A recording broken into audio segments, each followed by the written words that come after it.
예, 새 여자는 1920년대부터 1950년대 사이에 우리나라 역사에 실존했던 세 명의 여자가 주인공입니다. 허정숙, 주세죽, 오명자. 그런데 그 식민시대 그리고 해방공간 이 시대가 워낙 우리 역사에서 격동의 시대였기 때문에 이 세 명의 여성, 신여성들의 인생도 그렇게 평탄할 수가 없었죠. 가령 뭐 허정숙 같은 경우에는 어, 그 중국으로 무장 투쟁하러 가고 나중에 해방이 됐을 때는 북한으로 돌아오죠. 평양으로 돌아와서 북한 정부에서 문화선전상 그다음에 사법상도 하고 그러다가 나중에 제일 세 사람 중에서는 장수한 사람인데 90세에 평양에서 세상을 떠나죠. 그리고 주세죽은 남편이 박헌영이었는데 말하자면 우리나라 공산주의 운동, 특히 식민시대 공산주의 운동의 최고의 어떤 지도자 내지는 상징적 인물이었죠. 박헌영의 부인이었는데 두 사람이 1928년에 소련으로 탈출을 하고 그리고 나중에 상해에서 활동하다가 남편은 잡혀 들어오고 본인은 모스크바로 가서 김다냐하고 재혼을 하고 그리고 김다냐가 일제 밀정으로 처형이 되면서 본인은 유형을 가죠. 그런데 결국 5년 유형이 여생의 전체를 유형지에서 보내는 그렇게 연장이 돼서 결국은 1953년에 유형수로서 인생을 마치게 되죠. 어떻게 생각하면 세 사람 중에서 가장 불행한 인생을 살았다고도 할 수 있는 그런 비운의 여성이죠. 그리고 고명자 같은 경우에는 이화학당을 다녔던 여성이고 그런데 여성동호회를 하면서 거기서 이제 말하자면 운동권 여자들을 만나고 그리고 또 김다냐를 소개받고 그러면서 공산주의 운동에 들어서게 되죠.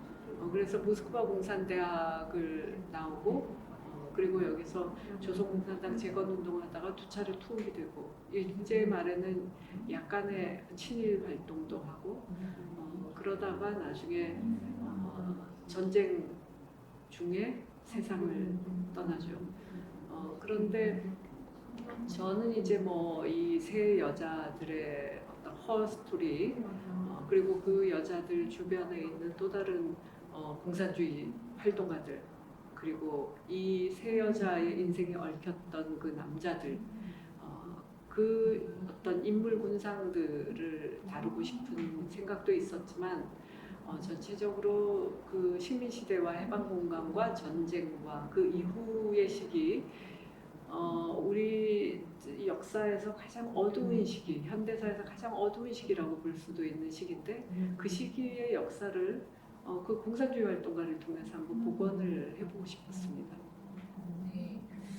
사실 우리나라에서 그 공산주의 사상을 지녔던 당대 지식인들이나 예술가들도 거의 이제 역사에서 지워졌고 또 특히 그뭐 공산주의 여성들의 활동이라는 것은 역사책은 물론이고 뭐 야사로도 남지 않은 이야기들인데 어떻게 이 소설을 쓰게 되셨나요? 그렇죠. 진짜 지워진 역사, 잊혀진 역사라고 할 수 있는데 저희도 제가 78년에 대학을 들어갔는데 제가 대학 때 읽었던 신여성 책이 나혜석의 자서전이었거든요. 그러니까 저희 세대가 알고 있는 신여성 하면 나혜석이었죠. 그런데 제가 나중에 기자가 되고 나서 이런저런 자료를 보다가 허정숙에 관한 아티클을 하나 보게 됐어요. 그리고 진짜 굉장히 놀랐어요. 깜짝 놀랐어요. 야, 이런 신여성도 있었나?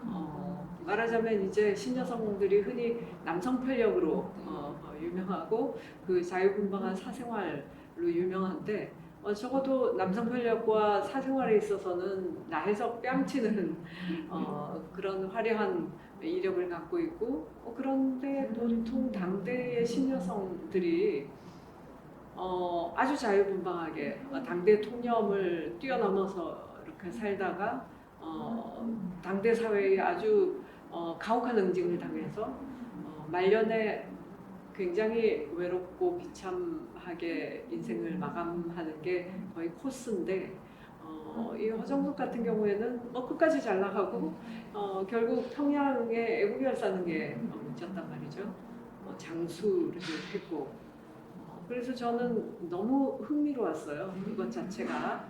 그러면서 저도 이제 역사에 대해서 또 다른 어떤 시각으로 관심을 갖게 되고 그래서 허정숙에 관해서 이렇게 보다 보니까 그 주변의 새 여성들이 또 엄청나게 매력적이고 또 흥미진진한 그런 인물들이 눈에 들어오고 그래서 이 소설을 쓰게 됐죠. 네.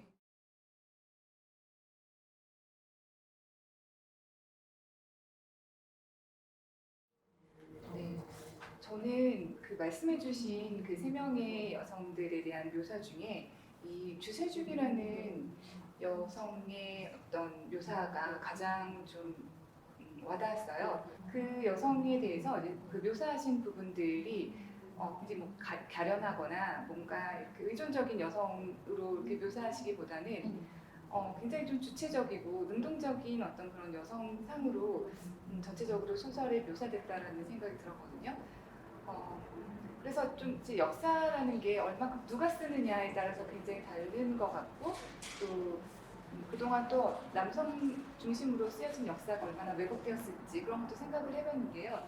선생님께서 생각하시는 어떤 여성주의적인 역사 쓰기, 여성주의적인 서사는 어떤 것일까요? 그러게요. 그 여자가 주인공이라는 이유만으로 여성주의 서사가 되지는 않은 것 같아요.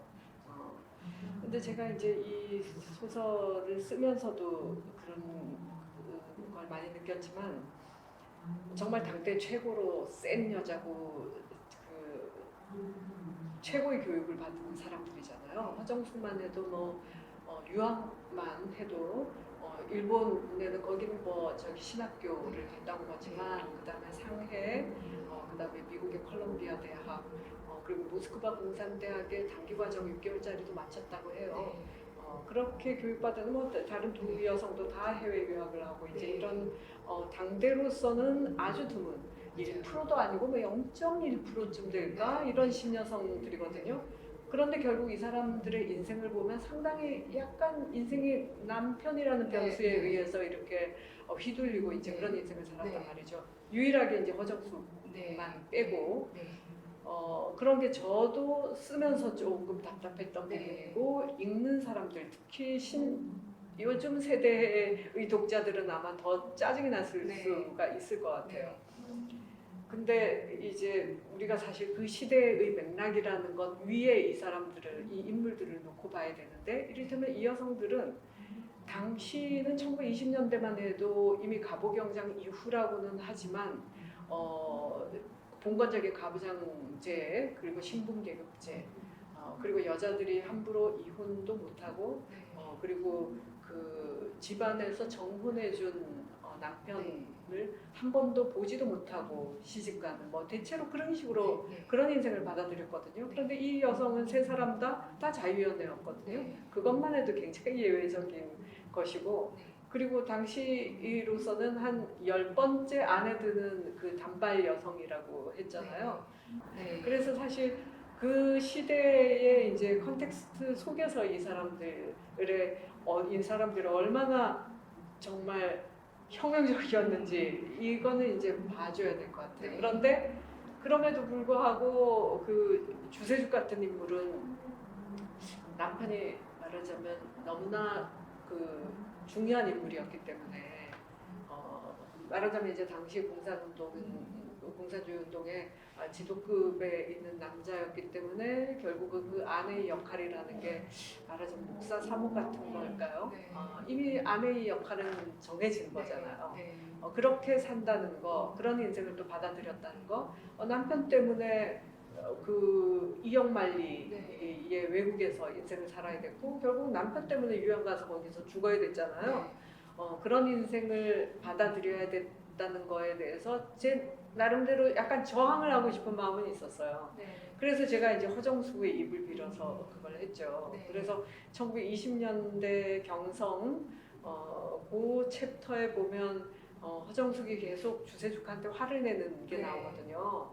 너 그렇게 부엌대기 하려고 유학 갔다 왔니? 뭐 이러고 그리고 조선공산당 운동 우리 다 같이 유학 가고 공부하고 이랬지만 거기에 간부를 여자 하나도 안 집어넣었더라. 뭐 이런 거에 대해서 문제 제기하는. 저는 진짜 그랬을 것 같아요. 허정숙 정도의 인물이면 분명히 그때 그거 가지고 엄청 화를 네. 냈을 것 같아요. 그랬을 거라고 제가 상상도 하고 그리고 제 마음도 어느 정도 좀 싫어서 네. 제가 그런 문제 제기를 네. 말하자면 당대에 대한 문제 제기, 어떤 역사적인 상황에 대한 문제 제기를 네. 한 거죠 작가로서. 네. 어차피 정말, 제가 여자니까 아마 그랬을 거예요. 읽으면서 진짜 그 부분이 굉장히 속 시원하고 뿌듯했던 것 같아요. 그렇죠. 네. 쓰는 사람으로서는 또 얼마나 또 찝찝했겠어요. 네. 마지막으로 우리가 사실 이렇게 20년대, 30년대 뭐 신여성에 대해서도 그렇지만 인지하고 있지 못했던 이 100년 전의 황금광 시대가 지금과 얼마나 다르고 또 얼마나 똑같은지 그런 거에 대해서 어떻게 생각을 하시는지 궁금합니다. 그러니까 이 책의 부제가 20세기 봄이잖아요. 네. 제가 그렇게 붙인 이유가 우리가 이제 1910년부터 50년 사이, 그러니까 식민지 시대, 그다음에 전쟁, 뭐 굉장히 끔찍한 시대로 이제 생각을 하지만 적어도 1920년대의 이 세 여성들은 나름대로 의욕에 가득 차고 뭔가 인생에 대한 꿈에 가득 찬 그런 젊은 여성이면서 그 시대 자체, 1920년대라는 시대 자체가 굉장히 젊었다는 거를 드러내고 싶어서 제가 20세기 봄이라고 그랬거든요. 그러니까 물론 지금이 가장 좋은 시대죠. 2020년은 가장 좋은 시대죠.